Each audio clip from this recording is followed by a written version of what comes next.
কল্পনা ধীরে ধীরে রূপ নেয় বাস্তবে, এমনই এক জনপ্রিয় দৃশ্যমাধ্যম চলচ্চিত্র।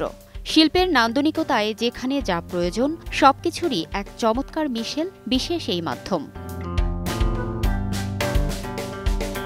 ৩৬ জুলাই বা ৫ আগস্টের পর বাংলাদেশে প্রায় সব সেক্টরেই দাবি উঠেছে সংস্কারের। চলচ্চিত্রাঙ্গনও তার বাইরে নয়। নির্মাণ, পরিবেশনা, প্রদর্শন, আমদানি রপ্তানি সহ সিনেমার ডিজিটাল ডিস্ট্রিবিউশন, ই-টিকিটিং সার্ভার ও বক্স অফিস চালুর পাশাপাশি ওটিটি পরিচালনার জন্য পূর্ণাঙ্গ নীতিমালা এখন সময়ের দাবি।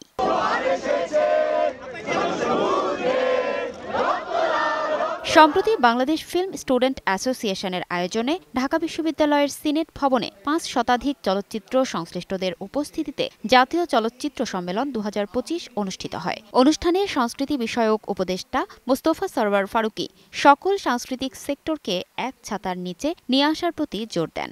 আপনি দেখবেন যে ministry of culture and tourism একসাথে থাকে এবং মিনিস্ট্রি অফ কালচার আন্ডারে দ্য এন্টায়ার কালচারাল ইন্ডাস্ট্রি থাকে।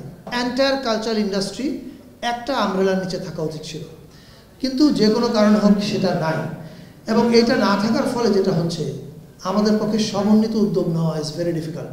সম্মেলনে আগতদের দাবির ভিত্তিতে বাংলাদেশ চলচ্চিত্র স্টুডেন্ট অ্যাসোসিয়েশন জানায়, চলচ্চিত্রের জন্য অতি সত্বর স্বতন্ত্র মন্ত্রণালয় গঠন করতে হবে। চলচ্চিত্রের জন্য আমরা একটি আলাদা মন্ত্রণালয় চাই। আমাদের তথ্য ও সম্প্রচার মন্ত্রণালয়ের অধীনে আমাদের চলচ্চিত্র বিষয়টি, কিন্তু পরবর্তীতে দেখা যায় যে এটা বাণিজ্য মন্ত্রণালয়ের অধীনে চলে যায়, কিছু জিনিস সংস্কৃতির অধীনে চলে যায়। ৫ আগস্টের পর শুধু আন্দোলনই হয়ে যাচ্ছে।